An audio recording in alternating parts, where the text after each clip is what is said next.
EECS seminar speaker today, and he will be talking about jQuery and the kWhTools utility monitoring system. Actually, Marv is a global CASE alumni, and he had his BS degree in math from CASE in 1968 and PhD in computer science in 1973. And he has more than 40 years experience in leading software development in noteworthy medical systems and also Kai Corporation. He hired many, very many CASE students, both undergraduates and graduates over the years. He has been a friend of our department. He has taught Engineering 131 for us, and also he helped to move Engineering 131 from C++ to Java. And he is a member and also has been the first president of Time Advisory Board, and also has been a CASE School of Engineering Advisory Board member. And here is Mark. Well, thank you, and good morning. How many of you were even born in 1968 when I got my first degree? Not too many, okay. I'm not admitting that. What I thought I'd do is break this into two parts, talk briefly about kWhTools, what it does, why it's necessary, and what needed to be done, and then spend most of our time together talking about how it was done and why it was done that way. So, why does kWhTools exist? kWh, for those of you who are computer science people like me, stands for kilowatt hours. And it's a measure of electric power. And it's just the name for a company that really monitors all kinds of utility use. It can be electric, and for electric you want to monitor both real and reactive power. It can be water, sewer, natural gas, but why do you want to monitor any of that? And the answer is that people actually manage, businesses manage. They manage their staffing, they manage their raw materials, they manage their inventories, they manage the space they rent, how much. They manage many, many things. But when it comes around to utilities, they just pay them. Why? Well, they want to manage them. They want lower cost. And if they can get it at no additional charge, they'd like to claim they were environmentally friendly. Pardon my cynicism. But you'll see more of it before the talk's over, I promise. For electricity, most businesses pay for consumption. And unlike a home electric bill, in a commercial electric bill, there's typically a demand charge, which is a charge for your greatest use in a 15-minute period for the longest trailing period the utility can get away with the PUCO. Now, why is there a demand charge at all? Why don't you just pay for what's used? Anyone want to guess what the utilities argue? You need to be able to meet the demand. That's it. They have to meet your highest demand. So since they need to have the capacity, you should pay for it even if you don't use it. Okay? That's also based on the obvious corollary to that. All demand for all users peaks at exactly the same moment. Sorry, that's again my humor. They need interval data. The companies need to see these 15-minute interval periods, and in fact, they may need more data than that. But they can't manage from a monthly utility bill. What do you do with it? What went wrong? You know, you have this bill that says pay this much money. Well, what does that mean to you? It means take out the checkbook and write a check. It doesn't mean anything else. So they need data, and utilities just typically provide a bill.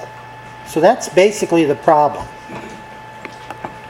So what kWhTools does is it collects this interval data and it uploads it every 15 minutes to a website and then makes that website available to look at, and the company offers ongoing monitoring so that it can take this detail and use it to tell you how you might be able to save money. And I'll show you some examples of that perhaps, but we've looked at, for example, one supermarket chain, Heinen's. I'll show you some of their data. And we found their demand charge was occurring in one store at 8 to 8:30 in the morning. They were having a big peak. Why is this? Well, someone programmed an automatic defrost recool cycle on all their refrigerators at the same time that the store opened. Just moving that so that we spread out the times for different units and got it off of the moment that the store opened saved them about $7,200 a year. We've also looked at a restaurant, a TGI Fridays, and I'll show you that perhaps. But we think we can take most restaurants of that size and pull out about $4,500 a year in energy use. And if we reduce their energy use, not so much move the demand charges in the first case, but if we reduce their energy use, we reduce their carbon footprint and make everybody a little cleaner and greener. So that's the basic idea. This is the first of the pieces of equipment that we have. It's really the only piece of equipment that goes out on a customer premise, and it is what we call the 4X IDR. IDR is interval data recorder. 4X means it can take 4 meters. These are the meter inputs. It's a board sandwich. Top board just optically isolates the inputs from the computer. Now, that's an interesting story by itself, but I would argue whether or not that was even necessary, but it's the way it's done in this industry, so we did it. The board underneath, the one you can barely see, is a single board Linux computer with flash memory, no moving parts at all. That actually counts meter ticks ad nauseum, leaving the count in an area of shared memory. There's another program that every 15 minutes takes the difference in the count from the last 15 minutes to this one and writes that to a file called the data file, because I'm a clever guy. And the data file, there's another program that looks at another file called the acknowledged data file. And if the acknowledged data file is shorter than the data file, then the pieces in the data file not yet acknowledged are sent to the server. When there's an acknowledgement received, those pieces are added to the acknowledged data file. This thing has been rock solid. Being used to Windows after a week and a half of no problems, I called up the company that makes the single board computer and I said, this thing is terrific, hasn't failed once, there's no memory leaks, nothing, I'm really happy with it. And they said, how long have you run it for? I said, a week and a half. Call me back after a year. So that's what kind of reliability that's led to. Really nice. Oh, I'm sorry. Let me go back. And the connections to this are basically 5 volts for the computer logic. It actually runs at 3.3 and there's a voltage regulator on the board. Field voltage, which this is just a loop circuit that gets pulse data from a meter. There's pulse generators that just basically close or open. It's a single pole double throw switch, so it works like that. And each time there's a state change that's equivalent to a meter tick. So these have a power source which comes from the field voltage, and then just a connection to close the loop for each meter. That's it. And we can get real, reactive, water, gas, whatever we want that way. And then the only other connection to this besides power is an RJ45 cable into here, which gives us our network connection. And at the very bottom is a radio, because some of the really big plants we work with have utility meters on power poles that are, across railroad tracks and up on a power pole and really hard to get at. So it's hard to run a wire over there. So instead of running an Ethernet RJ45, Cat 5 or Cat 6 cable. We just use radio. Once a year, somebody has to climb up the pole and change the battery after they finally figure out why it isn't working anymore. Okay. And as we get into these larger and larger groups, we run into corporate IT departments. Now, I'd like to think of us as Superman, but this guy on the right here looks at us as a mouse. And you want to do what? You want to put a piece of equipment on my network? It's never the corporate network, it's my network. And not going to happen. And, well, the president of the company wants it to happen. I don't care. It's not his network. It's my network. This goes on and on. Now, you think I'm kidding, but when you get out there among the heathen in the real world, corporate IT departments really have this kind of attitude. They really do. And then you want to install your client software on our computers? Ha, ha, ha, ha. Not going to happen. So how do you get around this? How do you make a product, especially as a small company, that you can afford to support and install? And to work with many corporate IT departments, you really do need to do this. You need to minimize or eliminate what you need them to do. It's really important. And so as part of your design, you need to think about how are you going to get it past corporate IT. And so what I think is, if you have to string a network cable, they've got to string it for you. You can't do it yourself. But you've got to get provisions for attaching to their network. You need typically an IP address, the subnet mask, a gateway, and the DNS info. Sometimes you can get that. Sometimes you even have to pull teeth to get that. Next one I wouldn't suggest at all. If you need to open ports and firewalls for what you're doing, I'd say go back and reconsider your design. And the last one is installing software on their computers. And I would say don't even think about it. It's becoming harder and harder to do. Go try installing some software on a computer at the Cleveland Clinic or any one of a number of places which need this technology but won't allow this to happen. Even the restaurant, TGI Fridays, the corporate IT people had a hard time letting us ever even attach to their network just to send packets. So how do you get around this stuff? Okay, well, you do everything you can with a browser. And you do it without any plugins. ActiveX controls, Netscape plugins, anything else. You do it with a plain browser. And one of the nice things is that browsers have gotten to the point where you can write a pretty sophisticated client that runs just as a clean browser application.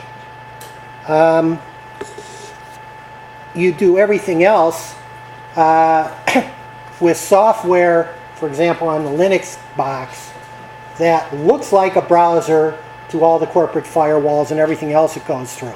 So if you can put a PC down or a Mac and browse to an external website from that machine on the connection that we use for the 4X IDR, that 4X IDR will work because the system thinks it's a browser on a PC. It doesn't know. Okay? So we have this custom software that I've described that reports interval data. It uses HTTP protocol over port 80, browser, and it appears to be a browser. And for Chris's benefit, that custom software is written in C. But that's, and it's worked very well. So you want to be browser compatible in the software that views all of this stuff, so that when you're looking at the website, you want it to run on any browser that that customer builds up. And these are independent statistics actually collected from websites that people visit that show the prevalence of browsers today. About 65% is Internet Explorer. About 25% is Firefox. And the rest of it is made up of Safari, a little over 4%, Chrome, around 3%, Opera, and everything else. Okay, and if you look at it, for IE, you need to support IE 6, 7, and 8. 5.5 and 5 are under 1% today, but 6 is 40% of the IE stuff. 7 and 8 are about 59% total, and with split a little bit more in favor of 7 than 8, but almost even. Okay, and you have to support it in a wide variety of operating systems. This picture is even worse. This is Windows XP. This is Vista. Sorry, Mira. This is Vista, and then Mac OS 10, and then that little yellow slice in there is Linux. So you can see how much penetration it made. It's just slightly ahead of Windows 2000, which Microsoft has actively been trying to kill. And then a big slice, this pink one for other, which would include Unix and special systems. That's it. Okay? So what technologies are available that will run in all those environments? Remember, we don't want to load anything on the end user machine, right? Because we won't be allowed to in some corporate settings. So what technologies will run in all these environments? And at least to my mind, the obvious candidates were JavaScript, Flash, and Silverlight. Okay? Silverlight's not very prevalent yet. It has to be installed the first time you use it, but not after that. And the very words "it has to be installed" are sufficient reason, to my mind, cross it off. Flash has been a real troublemaker lately. There have been all kinds of security problems with Flash. Okay? And if you think you're being tracked by sites even though you're deleting cookies, there is something called locally stored objects, or colloquially called flash cookies. They're stored in a different place. They are probably on your machine, and you probably are being tracked and don't know it. So if you're interested in that kind of stuff or want to protect your privacy, you might Google locally stored objects or flash cookies and figure out what you can do to clean them up. Okay? And if we eliminate Flash, it leaves us with JavaScript, which is necessary for almost any website to work properly today. Not necessarily good, but necessary. Okay? And just to give you a feeling for the differences, I wanted to do something here. I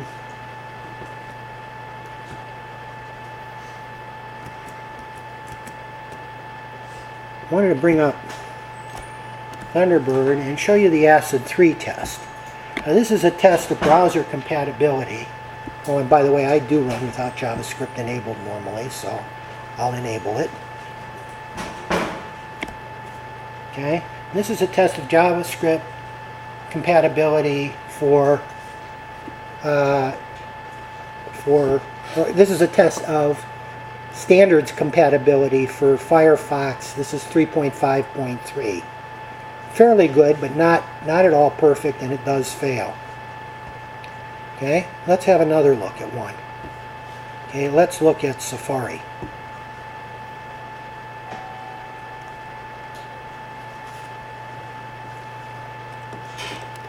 Anybody want to guess on this one?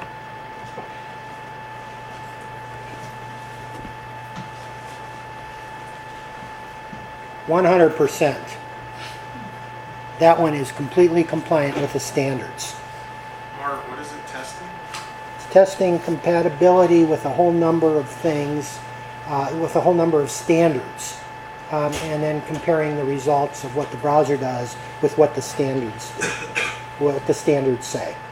And this is How does Internet Explorer? How does Internet Explorer? I'm glad you asked that question.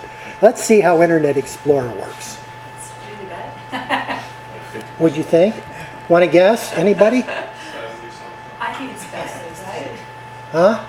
So 70 something. 70 something? Anybody? We had 50 over here. Anyone want to go lower? I'll say 25. Anyone want to go lower? Okay. Wait.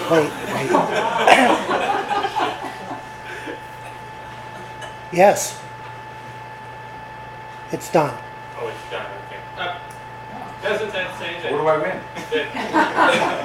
Doesn't that say that, most of the language features they're testing aren't used? No, it really doesn't. What it says is that JavaScript programmers program around a lot of these so that when you write JavaScript, you say if it's MSIE, and then typically if it's MSIE version 6, if it's MSIE version 7, if it's MSIE version 8, do this. Writing your JavaScript code. And it's really ugly, so that when you write JavaScript, and this is exactly where we're going, you wind up spending maybe 10% of your time on your problem and 90% of your time on browser differences if you want it to work in a wide audience, which is a big piece of the motivation we're going to get into in 1 minute here for jQuery. So, But Mark, I have to say that we build or are live with web services, web applications. So our applications invariably run much better in IE because of this, and much worse in Safari. We'll have to always fix things with Safari. well, it may very well be that you're writing to IE's glitches, which Safari, Yeah, absolutely. right. So I mean, yeah, if you want to write to IE's glitches, then it won't work well in other things, which is, to my mind, part of Microsoft's plan. It's deliberate. So you can either cave in on that or not. I think it's very deliberate. And while we're here, at least, let me show you the kWhTools website. Now, is Opera the company that basically made that asset treatment? No, I think there's a separate organization that does it. But Opera just this month, managed to pass it at 100%. Let me log in. Let's show you some Heinen's data.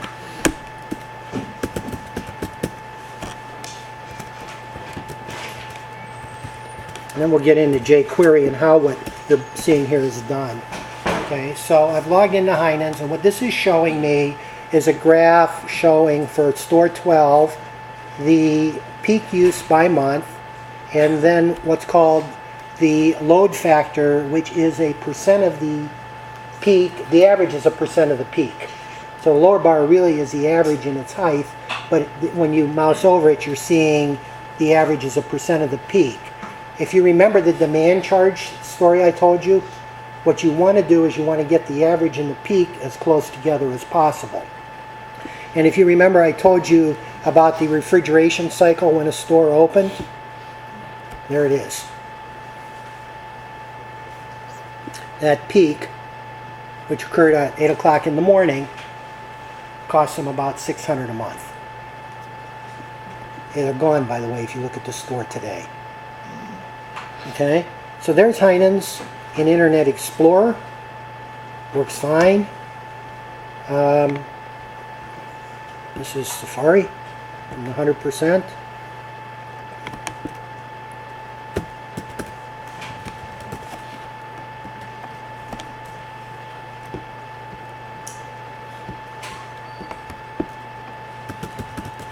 Looks a little different. It highlights the input text box there. That's a Safari thing. That's not under the control of jQuery, but other than that, it's just fine.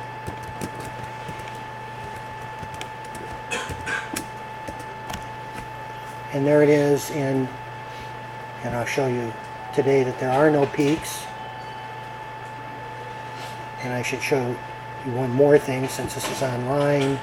What time is it? It's 5 minutes to 12. And the last one of these was at 11:45. At 12 o'clock we'll get the next point. Okay? And we can do things in here. All this is done with jQuery, like overlay days and so forth. While we're here, what I'd like to do is go into Firefox and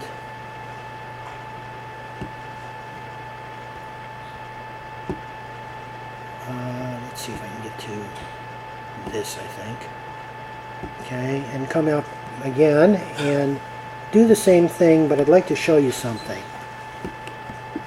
And this is going to motivate the jQuery part, I hope.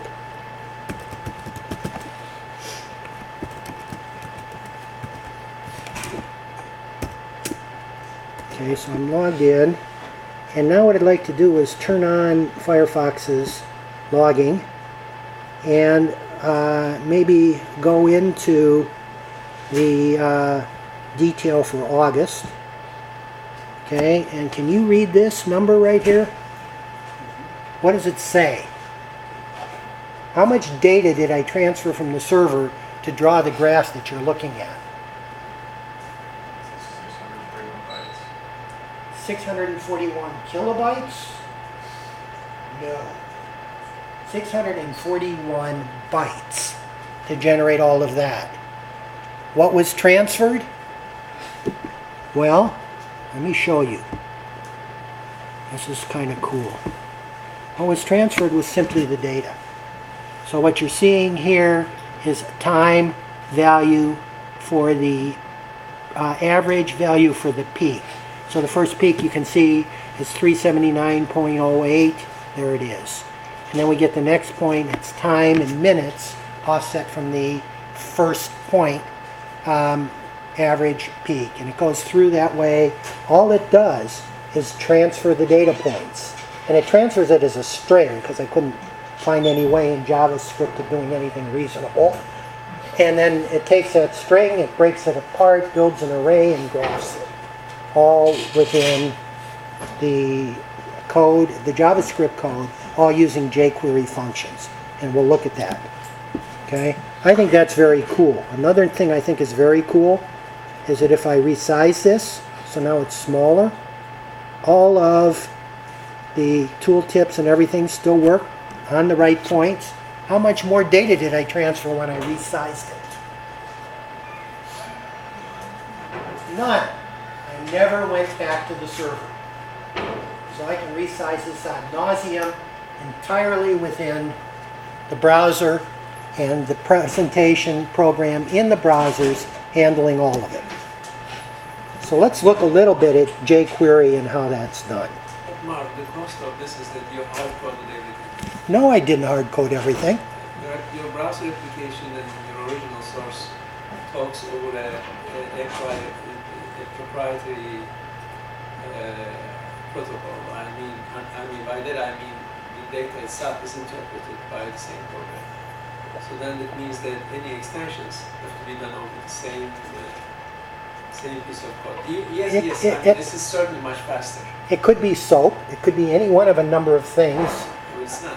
Well, it can be. I didn't see any point in quadrupling the amount of space it takes I agree. to stick a number in a wrapper when all I want's the number anyway. But I could. Sure.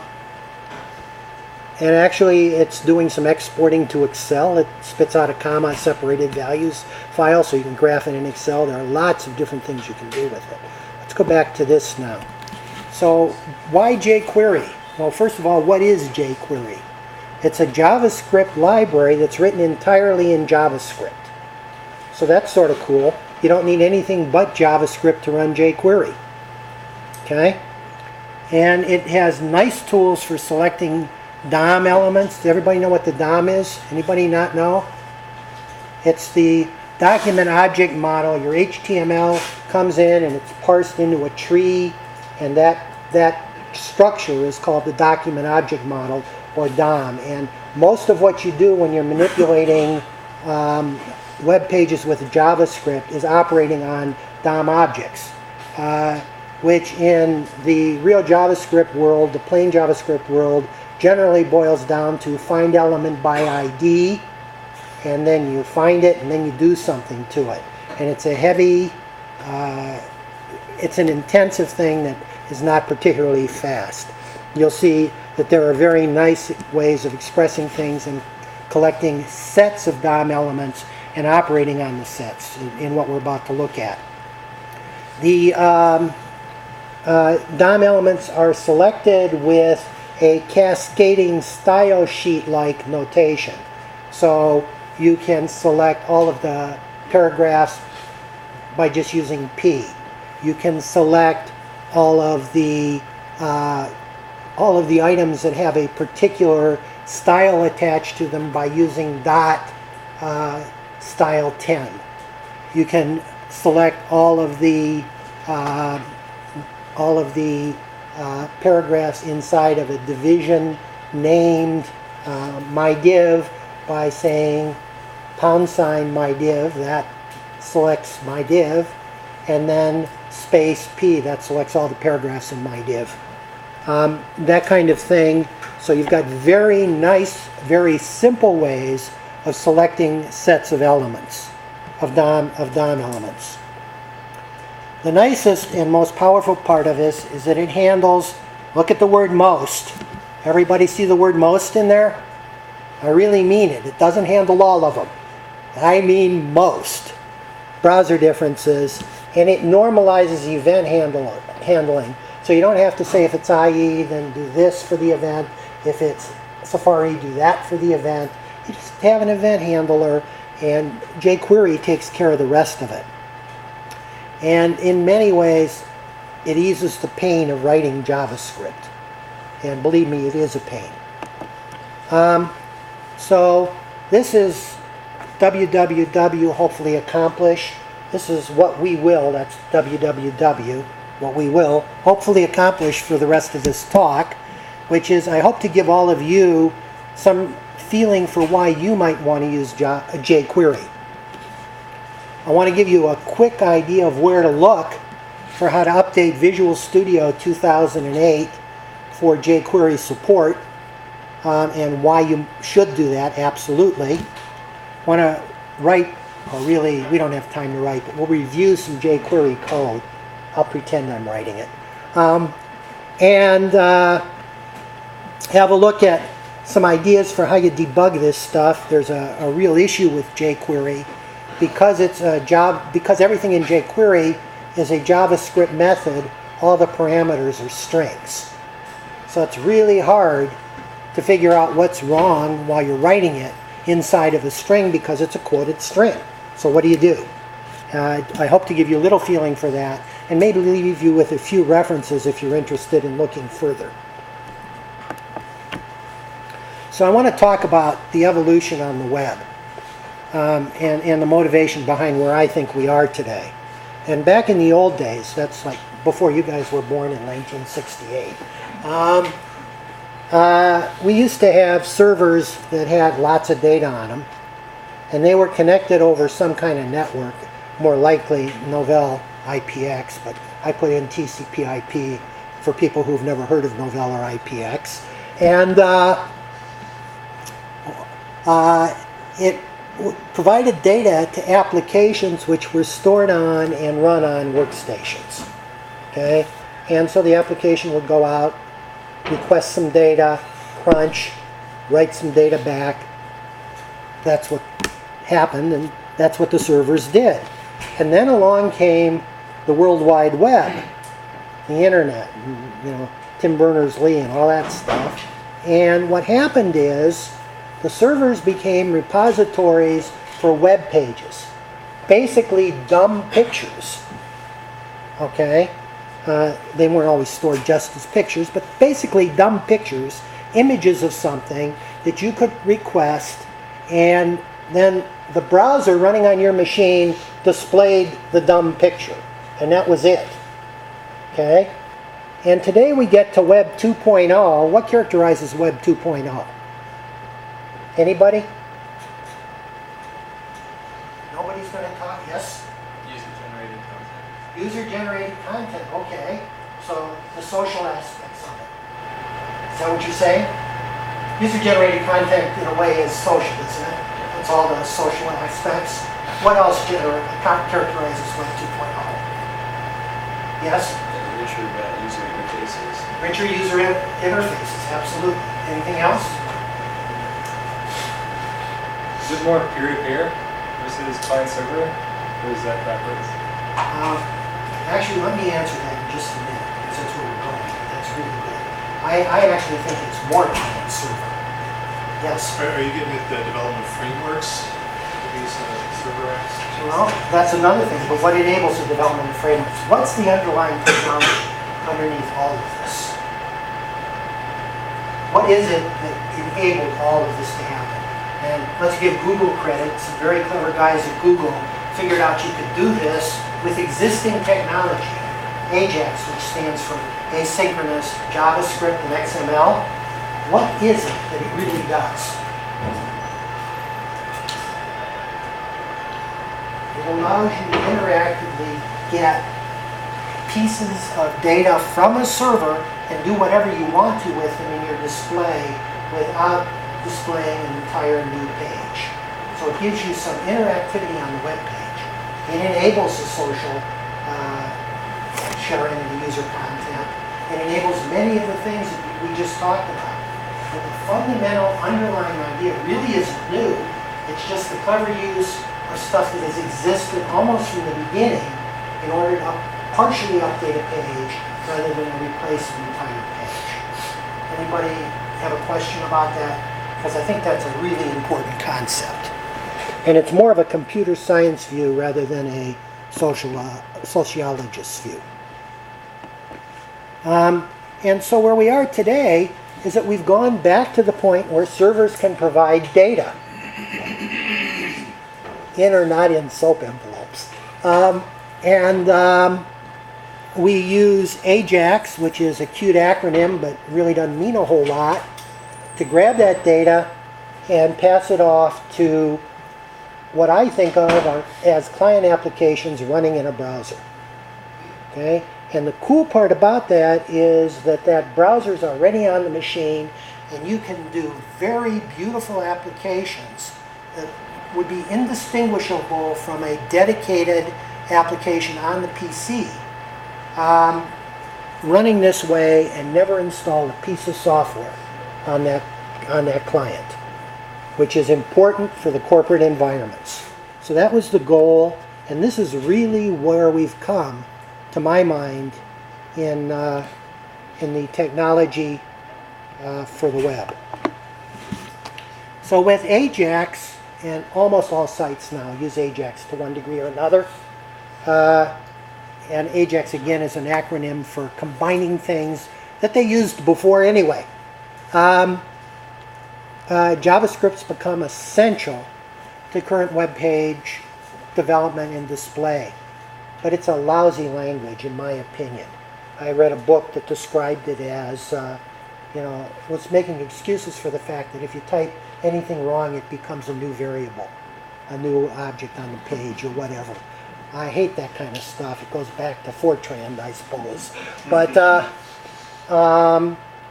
there's no reason that at the time this was invented that kind of thing should have happened. And the book's excuse was, well, with great power comes great responsibility. And my response to that is baloney. So it's a badly designed language, and there's a good computer science project in here for some graduates sometime to come up with a strongly typed, really good language that spits out JavaScript out its back end, so it runs as JavaScript, but when you're writing it, you have some support and some structure that really helps. And maybe that'd even replace jQuery. JavaScript has become really bloated. The extensions for DOM navigation and for handling browser differences really are tough and kind of ugly. And then writing JavaScript code is tedious, time-consuming, trust me. It's my time that's been consumed in this, and very error-prone. That could be made better. And maybe as a first step, jQuery is a way to make it much better. So it handles the DOM navigation. It applies methods to sets of DOM elements. So what you do when you come up with a jQuery expression, it typically returns all the paragraphs on a page or all the paragraphs in a division. And now you can apply something to that set of paragraphs, and we'll do this in just a minute.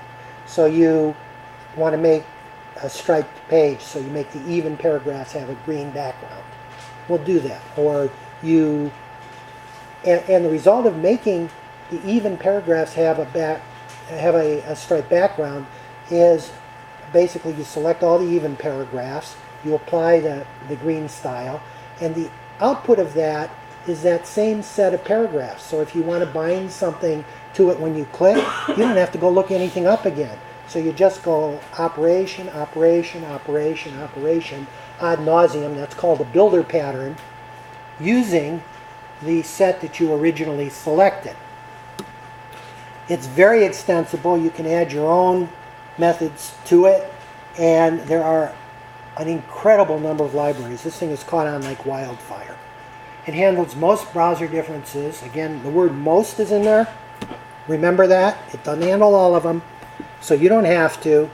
And in using this, we get back to a model where the server provides the data, and these clients, which are incredibly powerful anyway, provide the presentation.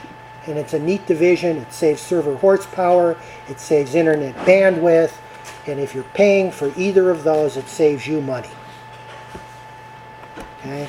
Scott Guthrie is a corporate vice president at Microsoft, who's responsible for .NET, ASP.NET, the web pieces of it, Silverlight, Microsoft's attempt to conquer Flash, Windows Presentation Foundation, the new way of writing user interfaces for Windows applications, their internet server, and the visual tools to work with these. And he has a paper here called jQuery and Microsoft. Basically, Microsoft has agreed to support jQuery in Visual Studio 2008 and the follow-ons completely without changing. I mean, Microsoft without changing. Let me say that again, because you probably think I misspoke. Microsoft is taking standard jQuery and supporting it in Visual Studio with features like Intellisense and a few of the other things, and this is only going to get better. So that's what this slide says, basically. And it's still being shipped under the MIT license for jQuery, not under, this is the MIT license is modified by Microsoft, so everything you write is ours. Okay, and here are some references to this, and there is available a download that will integrate jQuery into the current versions of Visual Studio. There is a download that has the information that's needed at program development time to give you the Intellisense. And I don't think I want to play this, but there is a podcast. Any of you ever listen to podcasts? Only one of you? Wow. This one is called FLOSS, which stands for Free Libre Open Source Software. And John Resig, R-E-S-I-G, who is the creator of jQuery, who works for Mozilla, talks about the Microsoft adaptation of jQuery into Visual Studio, and it's very cool.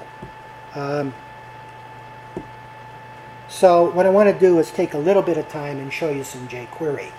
I don't think that it would be fair to do this without leaving you with something real. Okay, so let us go to that one. And here is President Obama's inaugural address. You can see the HTML, basically the title in a heading, and then paragraph, paragraph, paragraph, and then an unordered list with a bunch of list items, and then a whole bunch more paragraphs. That's basically what it is. And what I want to do is I want to just play with this text a little bit using jQuery. Okay, and I'm going to do it the wrong way, which is right within the document, as opposed to in a separate script document. And I'll acknowledge that up front. I'm just going to play with it a little bit. Now, what's the first thing you need to do when you start messing with JavaScript? What's the first thing a script has to know? JavaScript, not jQuery. Anybody write JavaScript? Anybody? Oh, wow. Okay. Well, the first thing a script has to know is that all the pieces, parts that you need to do something have been downloaded and parsed and are in the document object model. Okay? If you try to work before that happens, you're dead. And you won't know why. You get some really ugly error message that will mean nothing to you. So typically what happens is you do a document dot or onload. You know, you take an onload or document loaded or some form of finding out when everything is loaded. Well, what happens if you have a really big picture or a movie that you're downloading as part of your page? And you do an onload. The users go out to lunch, they shut it down, they walk away, they do all kinds of things, but they probably don't wait for it to finish loading. What do you really want to know? You want to know when the DOM, when the HTML and the JavaScript has been loaded and parsed into the document object model. And at that point, we can start working. And jQuery provides a very nice thing right at the beginning, right here, the document ready function. Okay? And so in this document ready function, what I've done is say $, that's short for jQuery. You can use either the $sign or the jQuery, but the $sign really becomes comfortable after you use it a few times. So this is jQuery, and this expression P is a selector, and it says select all the paragraphs. Okay? Paragraphs are paragraphs. They're marked by a P at the beginning and a /P at the end. So my fellow citizens is a paragraph. I stand here today humbled by the task before us, blah, blah, blah, and paragraph, and so forth. This is an unordered list, and the list items in there. That's not a paragraph. Okay, so what we're going to do with this paragraph is filter it to select the even paragraphs. This gives me all the paragraphs, this gives me the even paragraphs, and we're going to attach a background color of pale green to it. All the paragraphs now. Now remember, I only selected the even ones. Okay, and if I go, let's see, a little further to the right, and I'm going to bind a function to it so that when I click on it, still all the even paragraphs, so when I click on an even paragraph, the function is, I'm going to make the foreground color white, and this end says cancel that filter. So now I've got all the paragraphs, and now I'm going to fade all the paragraphs out over 2 seconds, just to give you an idea of what this thing can do. And then I'm going to fade them back in over 5 seconds. Okay? So what's happening is we're selecting all the paragraphs, we're then grabbing all the even paragraphs, we're making the backgrounds pale green, then we're going to attach something so I can click, but only on the even paragraphs. Then we're going out and we're zooming back out to get all the paragraphs. We're going to fade all the paragraphs out for 2 seconds and back for 5 seconds. Let's see it run, just to give you a feeling for jQuery.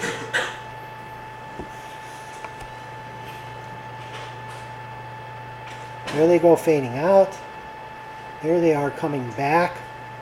If I click on this paragraph, oh, I did do something with the, I made the odd paragraphs make the text of the even paragraphs above it red. Now in here, this is not a paragraph, so I can click on it all day, but if I come down here, it goes to the previous paragraph. If I click on one of these paragraphs, it does make the text white. Okay? And let's see where I made that red, just out of curiosity, and then go on to another example.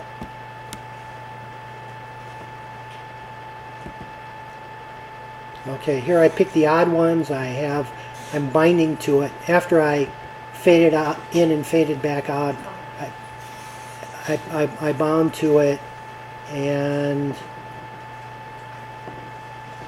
I went back and I selected the previous items and filtered it by the first. Now that's really weird because when you select previous, the first one is the first one going backwards. So it's really the last one. Okay, and then I made the color red. And that's all. So it's very simple stuff. I want to show you a couple of more examples. I want to give you an example of building a table in jQuery because it gives us the idea of being able to expand the HTML dynamically. So let's look at this one. And in this one, what I've done, I want to look at the HTML at the bottom first. Okay, it's pretty hard. It has an end of the body and an end of the HTML. There's nothing in it. The HTML is completely empty. There's the head of the body. What we do in here is simply put in a variable for number of rows and number of columns. And we start out by building a string, which we're calling HTML. And what the string has in it is the table header. It gives it an ID called test table, and then has the section for the table head, which is empty, and then it starts the section for the table body. For each row, we start by adding the row tag, the content of the row, which is going to be each cell, which is the beginning of the cell, table data, R, the dash C, R plus the row number, C plus the column number. That's it. And then it closes the table data. It closes the table row, and that's it. Now when it gets all done, it takes this thing and it sets the body, the HTML of the body of this document equal to the string we just built. So we're inserting the table dynamically into this page. And then we take and we do the even rows, and we add a class which is even, which I think is green, and we take the odd rows and we add a class which is odd, which is blue, so we stripe the thing. And then I demonstrated the use of the each thing, which is kind of a built-in for statement in jQuery, to go through and put black boxes down the diagonal. And if we run this,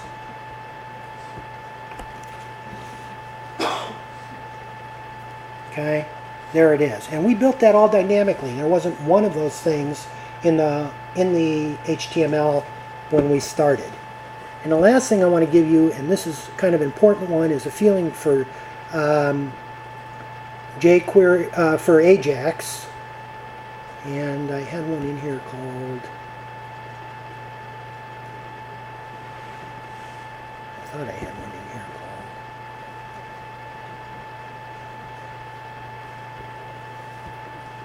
this one.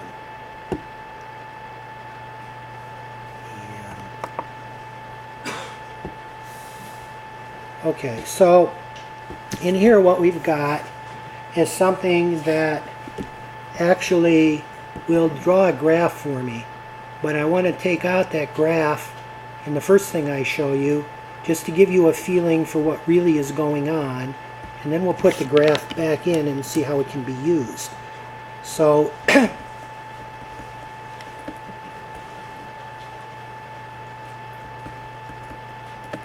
just get rid of all this stuff which builds the graph in the tooltip. And what's going on here is that when we click the OK button, and you'll notice that in our document.ready function, we bind the OK function to something, we bind the click on the OK button to a function that calls getData and passes it a number. So we're getting the data. So when we click the OK button, we're going out and getting something. let's see what that is. Okay.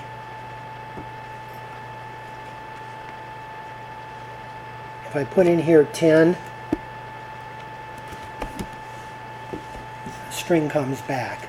Now what I've done, that's not all that exciting unless you know what I've done. What I've done is gone out to the server and gotten it. So here there is an AJAX call, and this is a jQuery function to call a URL that I'm passing into it and get the data. That URL comes from this getData function, which is jQuery ajax.aspx. That's the name of the page I want. Get data, and the query string is just a number, which is the number passed to this function, and that's it. That's the end of the URL. The second method here, these are async, remember, it's asynchronous JavaScript. So this is the callback function. It goes to got data once the data is returned. And let's just see this all work. So I'm going to set a breakpoint here. I'm going to set a breakpoint in got data, okay, which sets that label. And finally, I want to go into the code on the server. This is C#, code behind, okay, and I want to set a breakpoint on the return so we can look at the string that's being returned, okay. And now let's just run this, and we'll get 4 data points just to make it easy. Okay. First thing we do is we're going to make this AJAX call. And you can see we're here. N has a value of 4. So we're going to pass a query string with num is equal to 4. And we're going to get to got data when we return. We start this up again, and we've returned, and we've got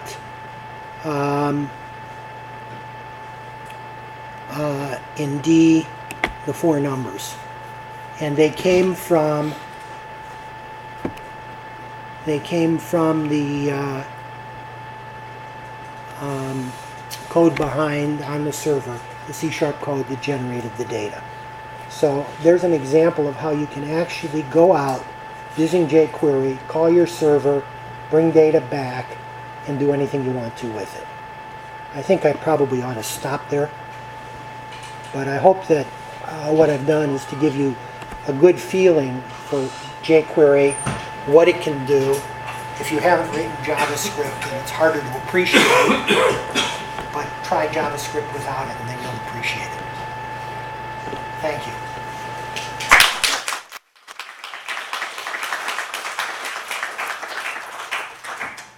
Are there any questions?